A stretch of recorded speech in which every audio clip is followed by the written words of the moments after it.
that you and Bria were overlapping, but that interview, I heard it, and the gentleman almost spoke directly to the camera and said, "We need help."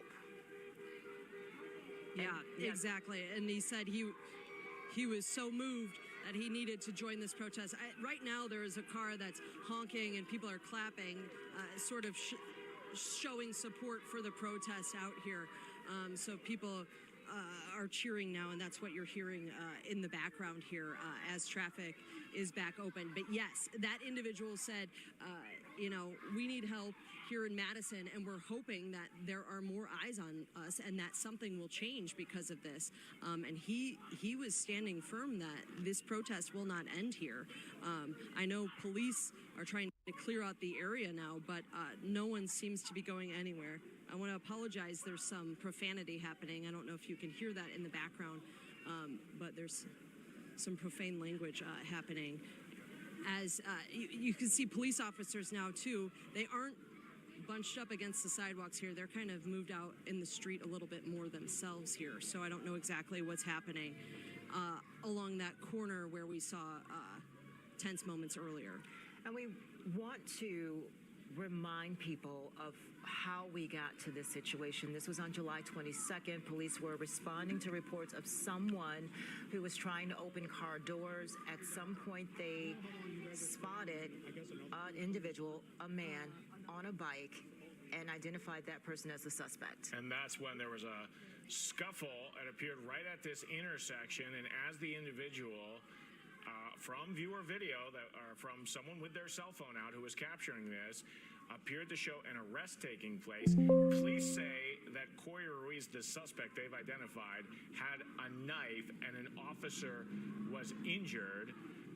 Some who watched the video believe that the individual was already being taken into custody and was under arrest. So that video will be crucial evidence as this all unfolds. But this encampment has been out there for several days. And some of the people who said we need help are the people who live in this neighborhood, who say it has been a nightmare now living here. Some of them even support kind of the messages that's coming out from the protesters, but saying it's been all morning, all day, all night as people have been living out in the street. And the city said enough is enough, and this morning they went in with city workers to take down the encampment. I'm going to take a minute to read a little bit of the transcript from the news conference the day after this, held by Police Chief Patterson, and he said, he spoke about a lot of things, but he wanted to talk about the investigation. And now, throughout the day, we've kind of, again, seen this ebb and flow of protesters at times being arrested. But this is now I'm seeing, and this would be well planned out from the Madison Police Department. You're wondering, okay, it's 4 o'clock. At some point, are we going to try and open up the street? Exactly. And I mean, there's the mounted patrol moved in, which has just left the camera there, and more officers now on all 4 corners. Police Department and the Wisconsin Department of Justice, Criminal Investigation, DCI, and by me and others, they will lead this homicide investigation. So there's, I know, frustration that we've heard from people of why aren't there charges? Why isn't there more information? Madison Police are not the investigative agency. This is with the Department of Justice. That has to happen first. And it should be noted, there is a state law in Wisconsin. It was kind of led by Michael Bell, an individual in Kenosha whose son died during a interaction with law enforcement. And there was a push that anytime lethal force is used by a police department, they wanted an outside agency to come in. That is now state law. So Madison Police didn't have a choice. They had to bring an outside agency in. The Department of Criminal Investigation is now leading that investigation. The DA has come out and said, once that investigation is complete, they will hand off everything to me, the district attorney's office, and we will review it. So this is going to take time because this investigation, probably it's far from over. Sometimes things can take months because once the investigation is complete, then it goes to the district attorney, who sometimes will ask follow-up questions to DCI and say, what did you think? Why did you say this? Or what does this mean? So right. There's some back and forth there. It also highlights the difference between police departments because with all that said, you're watching at home and you're thinking Milwaukee has unfortunately, tragically, I should say, has had police shootings. And in the city of Milwaukee, the policy is, and there was a lot of work with the community and the police and Police and Fire Commission to get this policy in place, that if an officer is involved in a shooting, that video is released. There's a meeting with the family. Is it 15 days? I think you're correct on that. And the family gets to see the video at least. Well, Madison is a different police department, so They don't even have the body they don't cameras. have the body cameras. And as of last Friday, when we spoke with one of the attorneys, the Ivory Lamar, representing the family, at that point, there had been no conversation, no meeting between Madison Police and the family. So the different cities, the departments have different policies in place, and this is clearly on display. And many law enforcement will tell you, we can't meet with family because we can't tell them anything because we are being investigated by the Department of Criminal Investigation, so that all needs to go to them first. And so patience is always tested. And each of these is so unique. Each police shooting, deadly police shooting that we've covered, each one has its own set of circumstances. No two are the same. And so they're never really handled exactly the same, just based off the circumstances. And the community doesn't always react the same way. And this community has a tragic history. There have been 5 police shootings in this area, and the police chief spoke to that, understanding how this is triggering, how this is a wound that has just never really healed. And that is why, one of the reasons you've seen people respond the way that they have, and also the way the police have, because certainly in other cities, when you've had police shootings, you will see the tactical gear, the shields, the pepper spray. That's not what police are doing here, and that is a very deliberate decision by Madison Police to let this breathe. And see if this can play out naturally on its own. Ash, I want to take a temperature gauge from you, because it does seem the tensions are lower than they were from a few minutes ago. Yeah, things have quieted down considerably since the last time we spoke. I was just speaking with an individual wearing a press badge who says he was pepper sprayed when the first 2 arrests happened out here, or the first 2, when those people were taken into custody out here. He was caught in the middle of it, and he was pepper sprayed. You see, there are several cars, going through the intersection, honking their horns in support of what's happening out here as people are chanting. But it has gotten a lot quieter out here in the last half hour or so, as police have kept the protesters out of the intersections and on to the sidewalks here. On July 22nd, police encountered Corey Ruiz responding to reports of someone trying to open car doors. During that encounter that happened in that intersection, police say that Ruiz had a knife and injured one of the officers. He was on the ground. In the video that is circulated online, you see an officer discharge his weapon. Police say the injured officer is the officer who fired.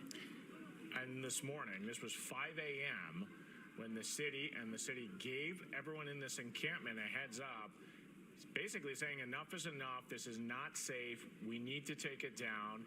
And they offered to move a lot of the things that were there for the memorial to a nearby park, so there would still be a spot for people to gather and grieve and express frustration.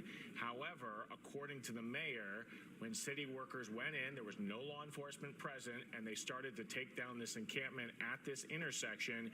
People started throwing rocks and items at city workers, and that's when police came in and responded by arresting several of the people at the encampment. And throughout the day, the temperature has ebbed and flowed, and we have seen several arrests in the afternoon as well. In that encampment, the mayor said at least 50 unhoused people had become a part of this. So not only had this become an epicenter of the relationship with the police department, but an entirely different social issue was also becoming part of this. And the mayor said it had to end. This was not sustainable for the businesses, for the neighborhood. And so that was the reason for this clear out that happened this morning beginning at 4 a.m. And they actually said for the homeless people who are out there, they were provided resources and the opportunity for a roof over their head in the short term. So there were social workers out in the encampment when this took place.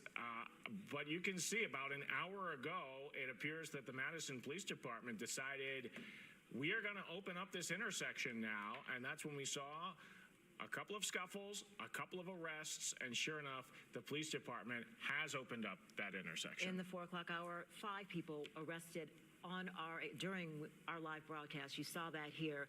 We're going to continue our coverage of this situation in Madison as police try to clear the intersection of Williamson and Baldwin.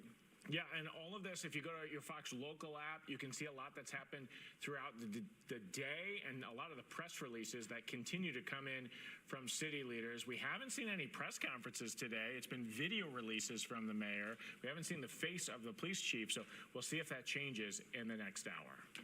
Thank you for joining us, staying with us for the very latest. Again, the Fox News at 5 is coming up next.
With stories that matter to you, Fox 6 News at 5 starts right now with breaking news. I saw somebody who was in the crosswalk legally, and they were dancing, being joyous, and then I guess when the meter had ran out of time, they used it as an opportunity to swarm her and grab her pretty violently, despite the fact that she was not resisting or choosing nonviolence.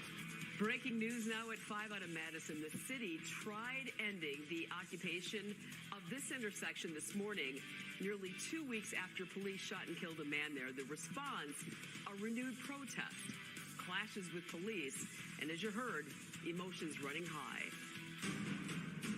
That's where we start tonight at 5. The city of Madison removed a memorial for Ruiz, the man shot and killed after police say he injured a police officer with a knife. For that intersection, Baldwin and Williamson was not open for long. Protesters have been back, and so have police for about 12 hours now. Take a look at this video from just a short time ago of police pushing someone to the ground.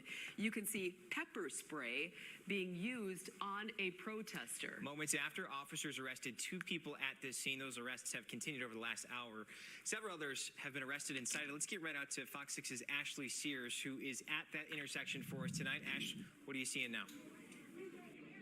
Yeah, within the last hour, we have seen things go from very tense to calmer out here. Right now, protesters are positioned on the 4 corners of the intersection here at Baldwin and Williamson. They were pushed off to the side by police officers out here. Earlier today, we saw them circling this intersection, and police said that they would be opening the street. And when that happened, several people appeared to be taken into custody. Tensions have been high out here throughout the day after city crews began clearing away the protest encampment here in the Marquette neighborhood in Madison. Demonstrators had been blocking this intersection since Ruiz was shot and killed by Madison police on July 22nd. This initially started off as a makeshift memorial and turned into an encampment. Madison's mayor called for the street occupation to end yesterday. Non-law enforcement city crews began clearing out the encampment around 5 this morning, and police and fire were called out here when they say protesters were throwing rocks and starting fires. Throughout the day, we have seen an ebb and flow with the tension out here between protesters and police. The public information officer told our crews earlier today, the official count, that there were 7 people who were arrested and 10 people were cited. Now, since we've been out here, we've seen several others handcuffed in the streets, all happening around 4 o'clock, and then around 4:30, we saw the streets open up back here, and that is when these protesters stood off to the side here. We've only seen one other individual handcuffed out here since then, but right now it seems to be quieting down a little bit compared to what we saw just within the last half hour. Ashley, one of my first questions was, do we know why they started to clear that encampment early? If they were supposed to start at 7 and they started early, is it because they felt they needed extra time? Were people presumably getting perhaps out of hand or rowdy earlier in the morning? Or what was the catalyst for that? Do you know? Yeah, I'm unaware exactly why they started at 5 this morning, but I can tell you that they used non-law enforcement city workers to clear the area as a way to perhaps ease the tension out here. But that is when police say protesters began throwing rocks at those city workers. We do see other city workers out here. I spoke to an individual earlier. He said he was part of the street division, and they are just out here as backup, they say, to help. Help exactly do what? That's unclear right now. If they're going to be moving more things away, I'm unsure what they exactly are going to be doing to move away, but you see there is a memorial here. If Matt can zoom in on this memorial, that still stands with some candles and some flowers as these individuals are now standing on the corners here. We've seen them getting in the face of several police officers, and I can hear some more chanting in the background now. So the chanting has once again started out here. When we did see those people being taken into custody, there was some sort of irritant sprayed. I talked to an individual who said he was pepper sprayed in his eyes. He was wearing a badge that said press. The area kind of cleared out in the middle of the street when they did spray whatever they sprayed. And now police officers are standing off to the side as these protesters are shouting at them. You see there a car honking in support. of what the protesters are doing out here. We've seen several cars go by showing support for the demonstrators who have been out here since July 22nd. I was going to say, Ash, I was there the day after this shooting happened, and when this was really just starting to form as an overnight occupation, in which one of the people organizing this said that they intended to stay there until the officer who actually fired those shots from his duty weapon was arrested. Let's point out, if that even happens, that would be weeks, if not months down the road. The State Department of Justice is going to be investigating. They hand those over to the DA. I know you've been chatting with people. Have they said anything at all about how they intend to move this protest or occupation, whatever you call it, how they intend to move it forward? You know, the only answer I've been getting, Sam, is that they just intend to stay out here for as long as they need to. They said they're not going anywhere. And they also said that they intend to keep this peaceful. They don't want this to turn into some violent scene out here. But they said just because police officers are out here, just because city crews cleared away their encampment, does not mean that they are now moving out of this area. Well, in fact, actually, to that point, Madison's mayor went peacefully, but they were certainly getting some prodding, at least from the top official there, one of the top officials in Madison, to be on the street. Yeah, and she released a video statement. I don't know if we have that statement, but in it she said that several of the businesses and people in the neighborhood, you could hear some more cheering out here. Several people in the neighborhood were complaining that this was getting too loud throughout the night and that people needed to leave this area. She announced yesterday that they would be clearing the area, and then she released that video statement today about exactly why it took place. There's a common council meeting happening up there tonight, so that will at least be a look at the official response to this. But again, Ash, as I look around at all four corners of this intersection, people are standing. They don't really seem inherent upon getting into the street at this time because, you know, likely you see the officers there in their vests. So is the intent just to stay and just use the megaphones and their voices and their signs in terms of continuing this protest? Yeah, they're standing off to the sides here. We did see one individual cross. It appeared that the crosswalk sign was not on the walk sign, and he was taken into custody. So the protesters are following the rules of the crosswalks, and they are standing off to the side using their voices. As you can hear, they're chanting Corey right now as they are staying put at this hour. And actually, it looks as though there's a ton of officers deployed. They are not moving. They're pretty well stationary. It looks as though things are fine. I mean, at some point you wonder, is the National Guard going to get called in? At what point do these officers have to be relieved? Obviously, they're working in shifts, but at some point, these officers got to trade out with, say, the third shift crew. Yeah.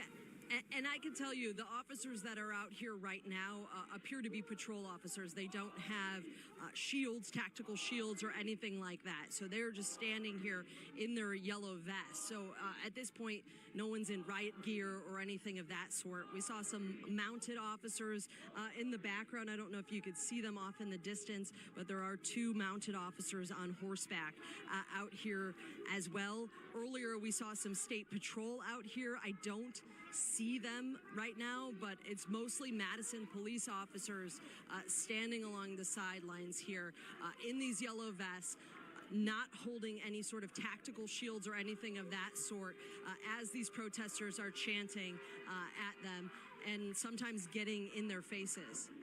Yeah, we see that right now. I don't know if you are able to turn around and see from our vantage point. There's a guy in a white T-shirt who has been having, I would call it, aggressive type of conversation with one of the officers. It's under control, but clearly there's emotion there. Tempers seem to be running a bit high. The officer pretty stoic, not moving, but it would be interesting to see exactly what that exchange is about. Yeah, and you see that officer standing there, not flinching at this moment as that individual in the white tank top is sort of getting in his face and shouting. And I want to point out that this appears to be intergenerational out here. We saw several children out here at one point. A little girl was holding a bullhorn, sort of leading a chant out here.